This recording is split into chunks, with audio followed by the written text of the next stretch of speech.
কেমন আছো প্রিয় শিক্ষার্থী বন্ধুরা? আজকে আমরা অষ্টম শ্রেণীর ওড অন সলিটিউড বিখ্যাত কবিতা আলেকজান্ডার পোপের এটা নিয়ে আলোচনা করব।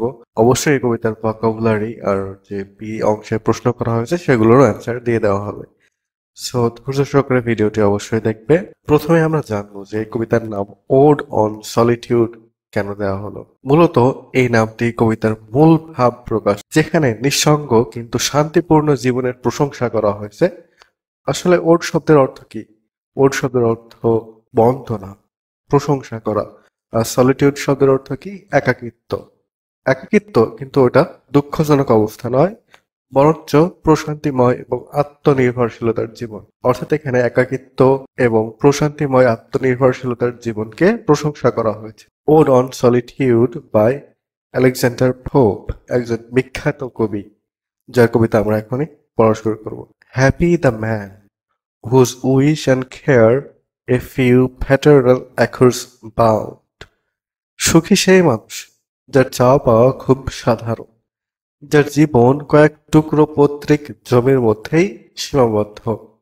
Content to breathe his native air in his own ground.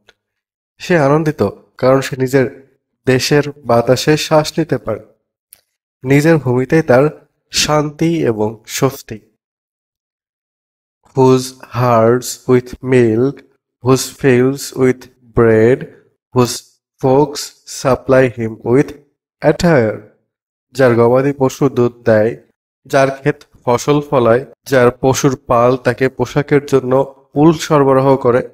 Whose trees in summer yield him shade in winter fire. যার গাছ তাকে গরমের দিনে ছায়া দেয় এবং শীতকালে জ্বালানির কাঠ দেয়। দেখছো, খুবই সুন্দর কথা বলা হয়েছে কিন্তু এখানে। Blessed who can unconcernedly find hours, days and years slide soft away. ধন্য সেই ব্যক্তি যে চিন্তামুক্ত ভাবে কাটাতে পারে যার সময়, দিন ও বছর অনায়াসে। In health of body, peace of mind, quiet by day. যে থাকে সুস্থ শরীরে এবং প্রশান্ত মনে, যার দিন কাটে নিরিবিলিতে। Sound sleep by night, study and ease, together mixed sweet recreation. রাতে যে নিশ্চিন্তে ঘুমায়, দিনে পড়াশোনা ও বিশ্রাম করে, সব মিলিয়ে যার জীবন আনন্দের ছোট ছোট মুহূর্ত রয়েছে। And innocent with the most with meditation. যে সরলতা ও নিষ্পাপ জীবনের আনন্দ অনুভব করে, যার জীবনে আছে ধ্যানের প্রশান্তি। Thus, let me live, unseen, unknown, thus unlamented, let me die. কবি এখানে কিন্তু খুবই গুরুত্বপূর্ণ একটা কথা বলছেন। এইভাবে আমি বাঁচতে চাই, অজানা এবং অনবেক্ষিত হয়ে। এভাবেই যেন আমার মৃত্যু হয়, কেউ যেন শোক না করে। অর্থাৎ এভাবে কবি থাকতে চায়, তাকে কেউ দেখবে না, তাকে কেউ জানবে না এবং তার মৃত্যুতে কেউ শোকও করবে না। Still from the world, not a stone, till where I lie. আমি যেন নিঃশব্দে পৃথিবী থেকে বিদায় নিই, আর আমার কবরের জন্য একটি পাথরও না থাকে যা বলে দেবে আমি কোথায় শুয়ে আছি।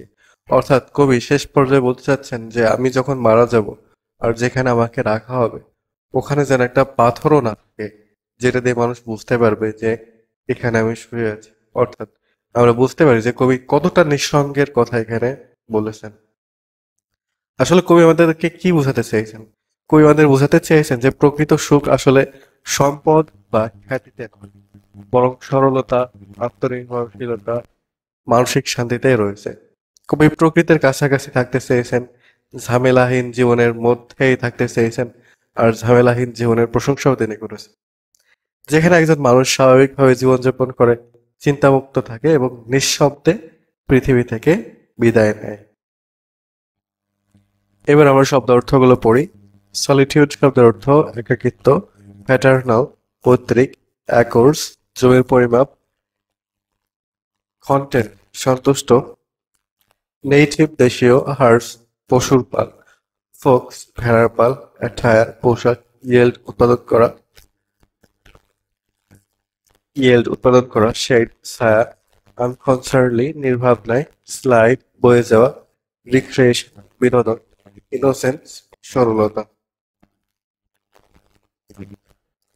মেডিটেশন অ্যান্ড আনসিন অদৃশ্য, আননোন অজানা, আনল্যামেন্টেড অশঙ্কিত, যার জন্য কেউ শোক করে না। স্টিল আমরা যে কবিতাটা পড়লাম অর্থাৎ কবিতাতে স্টিল শব্দের অর্থ চুরি যাওয়া না, আসলে স্টিল শব্দের অর্থ হয়তো বোঝাইছে চুপি চুপি চলে যাওয়া, অর্থাৎ পৃথিবী থেকে চুপি চুপি চলে যাওয়াকে কবি স্টিল শব্দের সাথে তুলনা করে ব্যবহার করেছেন। বি অংশে যে প্রশ্নগুলো ছিল, what things does a happy man have, একজন সুখী মানুষের কি কি জিনিস রয়েছে।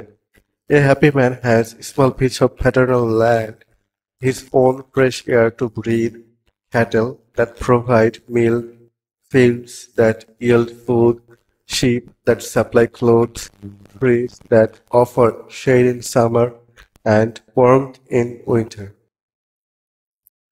How does he pass his time? কিভাবে তিনি তার সময় অতিবাহিত করেন? He spends his time in good health, peace of mind, daytime quietness, sound sleep at night, study, ease, innocent pleasure, and meditation. How does he wish to die? তিনি কেমনভাবে মৃত্যু আশা করেন? He wishes to die unseen, unknown, without lamentation. He desires to leave the world silently without even a gravestone marking his place. How do you think you can be happy in life? তুমি কি মনে করো তুমি যেভাবে সুখী হতে পারো জীবনে? Happiness comes from contentment, a peaceful life, and mental satisfaction. A person can be happy by living a simple life, staying away from unnecessary worries, maintaining good health, enjoying the small joys of life, and focusing on inner peace.